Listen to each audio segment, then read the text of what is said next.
The inevitable tension. The scorching sun of Key West, Florida, kissed Olivia Liv Reynolds' skin as she stepped out of the taxi, the scent of salt and sunscreen already clinging to the air. Her sunglasses, a shield against the day's intensity, and the memories of a night she wished to erase, barely concealed the stiffness in her posture. In her hand, a small, handcrafted ceramic mug, a gift from her grandmother, was a tangible reminder of her humble roots and unwavering purpose, to prove her worth far from any complication. The luxurious Ocean Grand Resort, with its towering structures and lush tropical gardens, seemed a world apart from hers. She was there for an interview, a giant step in her career as a head nutritionist, but nervousness consumed her, not for the opportunity, but for the possibility of an unwanted reunion.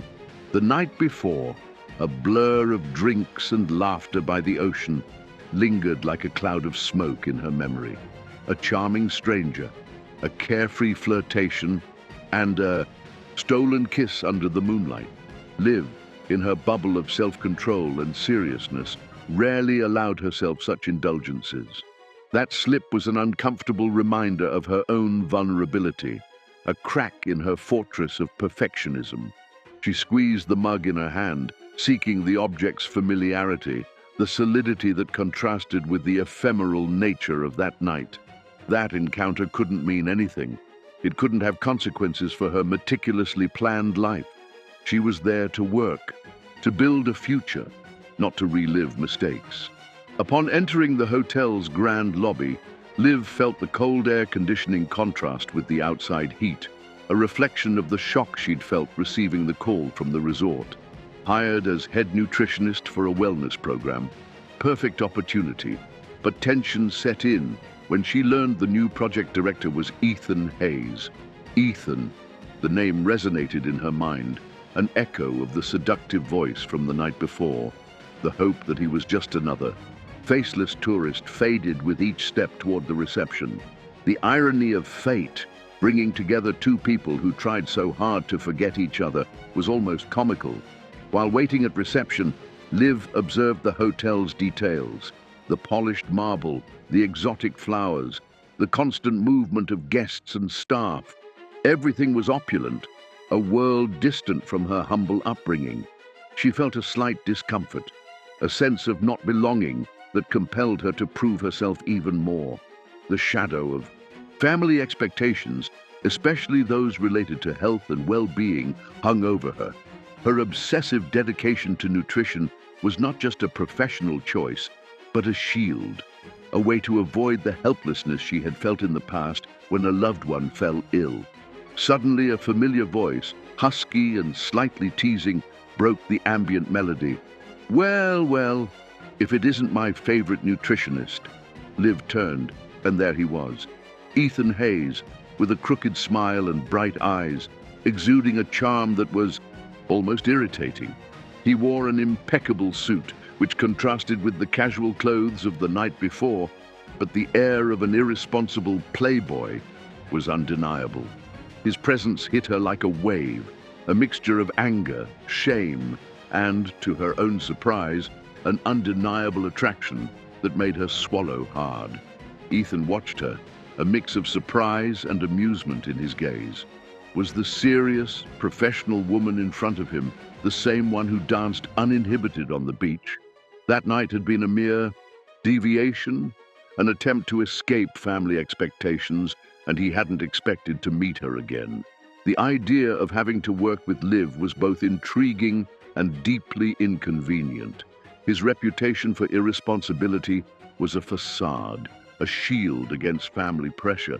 The cigar he held between his fingers, a habit he had adopted to appear more mature and in control, ironically seemed to symbolize his own pretense. "Mr. Hayes," Liv replied, her voice strained, trying to maintain formality as she felt the heat rise to her cheeks. The "Mr." was a direct hit to Ethan's ego, a reminder of the distance she wanted to impose. He laughed, a sound that to Liv was a mixture of provocation and genuine good humor. "Liv, please, After last night, I think Mr. is a bit formal, don't you think? The direct mention of the embarrassing night made Liv clench her fists, her mind in a panic, desperately trying to maintain composure. The situation was surreal. Liv, the embodiment of control and responsibility, found herself trapped in a work environment with the man who represented everything she avoided: recklessness, luxury, and a complete lack of seriousness. She felt nervousness gnawing at her, but the most irritating part was the attraction she felt for him, something that went against all her principles. The clash of their worlds, the contrast between her humble roots and his opulent life, created constant friction, a dance of repulsion and attraction. The first day of work was a festival of forced formalities and furtive glances. Ethan, with his seductive charm, tried to break the ice with jokes and insinuations about the previous night, while Liv struggled to maintain an unshakable demeanor, responding with professionalism and a hint of sarcasm. Gossip and imminent danger hung over them like a sword of Damocles. Every interaction was a game of hide and seek, where the chemistry between them became increasingly difficult to conceal. Subscribe to our channel and comment which city you're watching from so you don't miss a second of this story that will keep you hooked from beginning to end. Proximity and obstacles. The forced coexistence at the Ocean Grand Resort transformed into a strange dance between professionalism and growing attraction. Liv immersed herself in her work, enhancing the resort's wellness programs with an almost feverish dedication. She created innovative menus and engaging lectures, but each success was closely observed by Ethan, who, to her surprise, showed a genuine interest in the nuances of nutrition. He asked insightful questions, suggested unexpected ideas, and at times caught her off guard with a discreet compliment that made Liv's heart beat faster, despite all her efforts to ignore the chemistry between them. The cigar, once an accessory to his facade, now seemed a less frequent habit, almost a vestige of an Ethan who was beginning to fade. Despite the undeniable tension, moments of humor and vulnerability began to emerge, breaking the initial rigidity. One afternoon, during a tasting of new dishes, Ethan, trying to show himself as a connoisseur, made a disastrous comment about an ingredient, making Liv laugh openly for the first time. That sound, melodic and spontaneous, disarmed Ethan, who felt a pang of something new in his chest. He noticed the ceramic mug on Liv's table, a small touch of authenticity amidst the resort's luxury. He asked about the piece, and Liv, for the first time, relaxed enough to share a little about her roots, about the importance of tradition and handcrafted work in her family. Daily coexistence revealed deeper layers of both. Ethan, beneath the playboy surface, was intelligent and perceptive, with a sense of responsibility that his family refused to acknowledge. He proved to be a natural leader, handling staff and resort challenges with a competence that surprised Liv.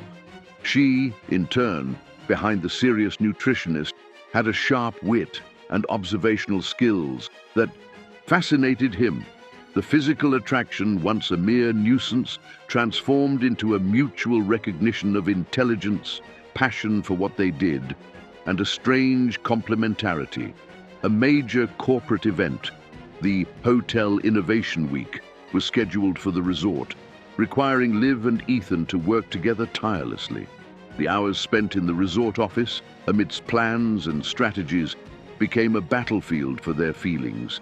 Professional dialogues mingled with intense glances, accidental touches, lingered. The connection between them deepened, and denial became increasingly unsustainable. The romantic tension was an invisible thread, stretched to its limit, threatening to break at any moment.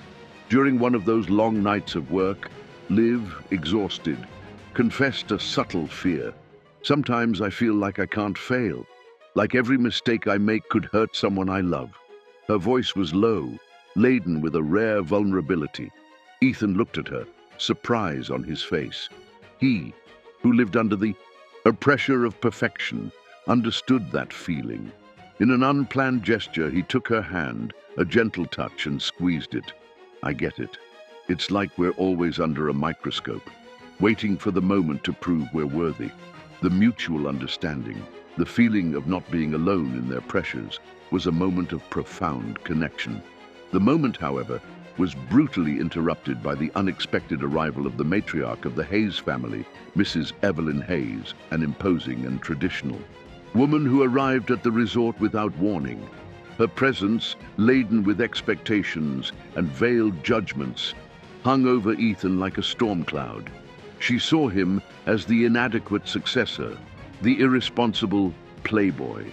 Mrs. Hayes, with her aura of power, noticed the proximity between Ethan and Liv, and a look of disapproval crossed her face, raising a family obstacle that both would have to face. Mrs. Hayes, with her veiled acidity, made a point of inquiring about all the details of Liv's work, questioning her qualifications and insinuating that the wellness program was too modern for the family's traditional standards. She tried to undermine Liv's confidence and subtly steer Ethan away from the project. Her presence intensified the tension between the protagonists, forcing them to unite against a common threat, but also painfully exposing the difference in their worlds. Liv felt the weight of a powerful family's expectations, something she had never imagined. Ethan, annoyed by his mother's meddling, defended Liv with a vehemence that surprised her. "Mom, Dr. Reynolds is the best at what she does. Her program is essential for the future of the resort." His public and assertive defense made Liv's heart race. It was the first time he had openly defended her, without jokes or sarcasm. Ethan's stance before his mother revealed a new facet of his personality, a mature and protective side that Liv had never seen. Ethan's facade of irresponsibility was slowly crumbling before her. The family tension, combined with the pressure of the approaching event, led Ethan and Liv to spend even more time together. On a rainy night, trapped in the resort office, Ethan revealed a bit of his trauma. "My parents, they were always traveling, always on business. I grew up alone with nannies and tutors. That cigar, it's a way to seem older, more in control. But in reality, it's just a mask." His voice was low, a thread of pain running through his words. Ethan's confession about his lonely childhood deeply affected Liv. She recognized the pain of emotional abandonment, something that, in a way, resonated with her own trauma. The painful revelation. As Ethan spoke about his lonely childhood, Liv remembered her own trauma. She hesitated, but his vulnerability encouraged her to share. "My grandmother, she was always my hero, but she got very sick because of bad eating habits. I felt so helpless. I couldn't do anything. That's why I became a nutritionist, so no one else has to feel that pain." Liv's voice was choked, tears rolling down her face. The revelation of her trauma was a shock to Ethan. Her obsessive dedication to nutrition was not just perfectionism, but a desperate search for control over illness and pain. Ethan reached out and gently wiped a tear from Liv's face. "Liv, I'm so sorry." His touch was comforting, but the proximity, the intensity of that moment was almost unbearable. They were there, exposed, with their open wounds. The revelation of Liv's trauma, the pain of her helplessness, explained her rigidity, her control. And Ethan's pain, the emotional abandonment by his parents, explained his apparent irresponsibility. The thin line between them had broken, exposing the deep and painful connection that united them. The climax of the second act exploded during the Hotel Innovation Week. Mrs. Hayes, determined to separate them, orchestrated an intrigue. She discovered the night on the beach, distorting the story to make it seem as though Liv was using Ethan to get ahead. During a gala dinner, she exposed their improper relationship before shareholders and the press. The buzz spread like wildfire. Ethan, furious, tried to defend Liv, but her humiliated and exposed image made him feel helpless. The scandal threatened Liv's reputation and Ethan's career, plunging them into an abyss of misunderstandings and family intrigues. The public revelation was a devastating blow. Liv, feeling betrayed and used, abruptly left the resort, taking refuge in a small apartment she'd rented in New York City. She felt exposed, betrayed. The memory of her grandmother's trauma, the feeling of powerlessness in the face of illness and gossip, all consumed her. In her mind, Ethan had failed to protect her, and the thin line uniting their worlds had irreversibly broken. She sought solace in routine, in the obsessive organization of her new kitchen, but the apartment's silence was filled with the echo of Mrs. Hayes's words, and the image of Ethan, who for an instant seemed to waver in his defense. Ethan, in turn, felt the ground open beneath his feet. Liv's departure hit him with an unexpected force. He tried to call, send messages, but she didn't respond. The dinner scene haunted him, the humiliation in her eyes, the rage in his own chest for not being able to protect her from his mother's machinations. He felt trapped, suffocated by family expectations and the reputation he had cultivated.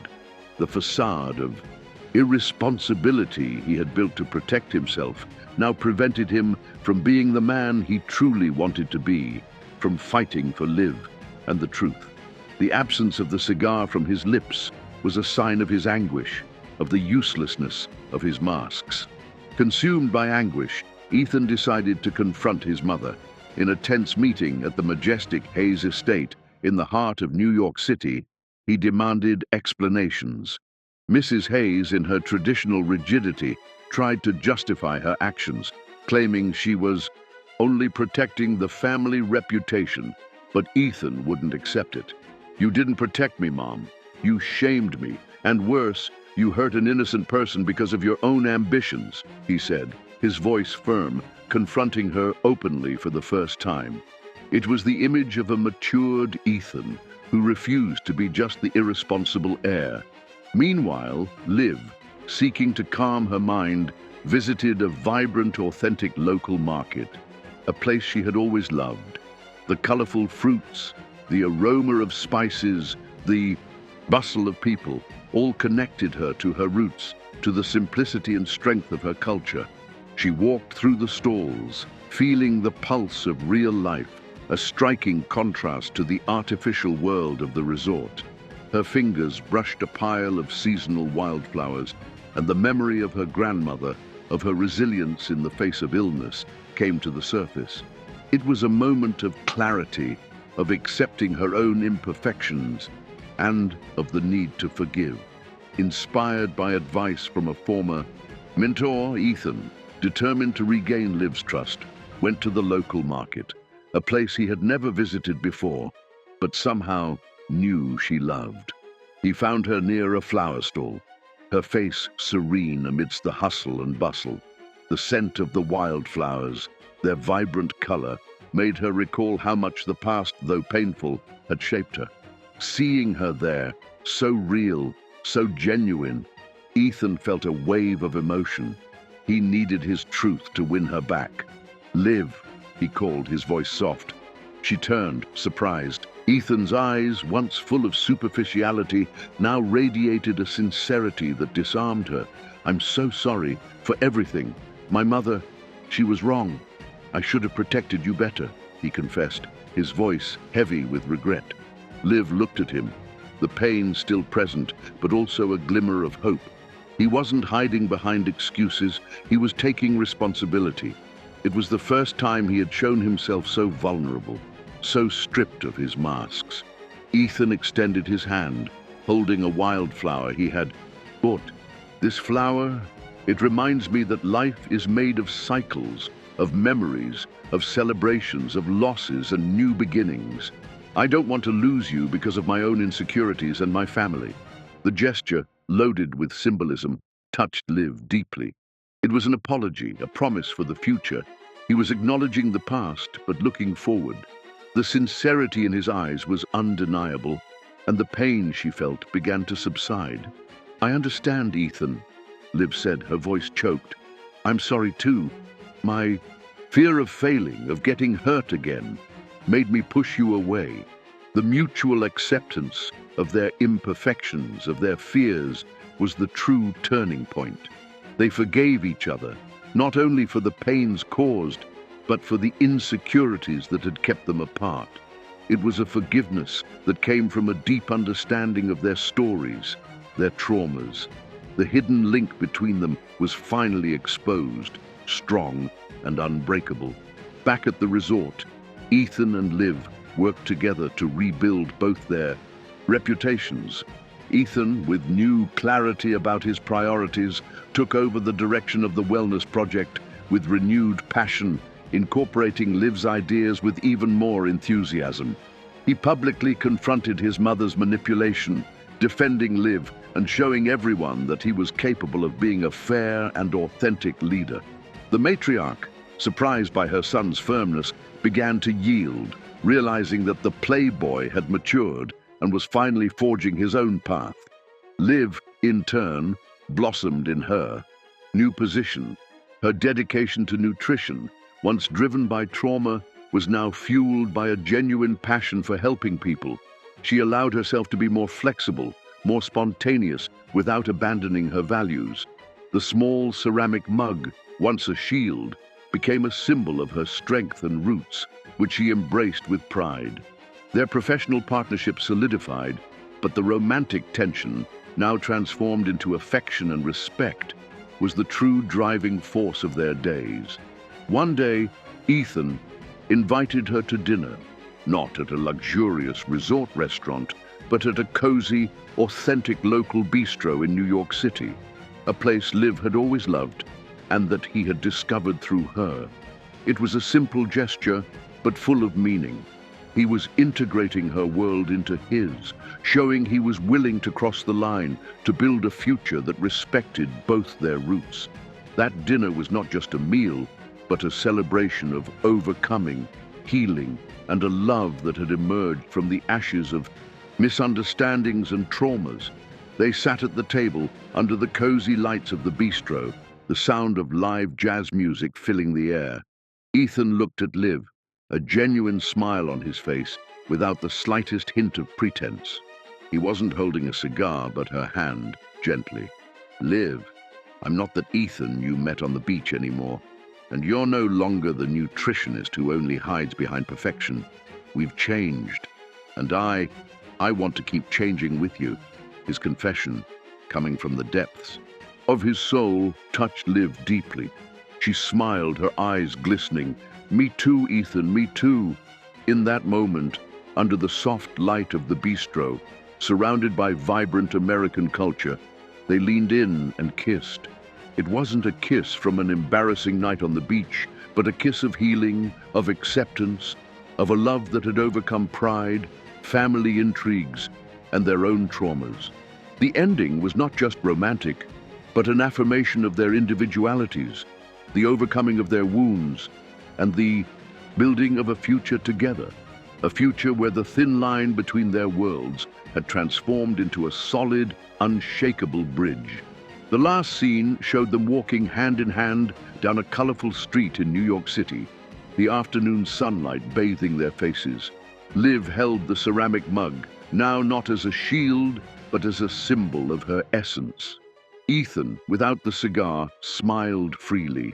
They were no longer strangers from different worlds, but a couple who had found love in authenticity, vulnerability, and the beauty of their own imperfections. The hidden link had been unveiled, and with it, the promise of a life built on truth and love.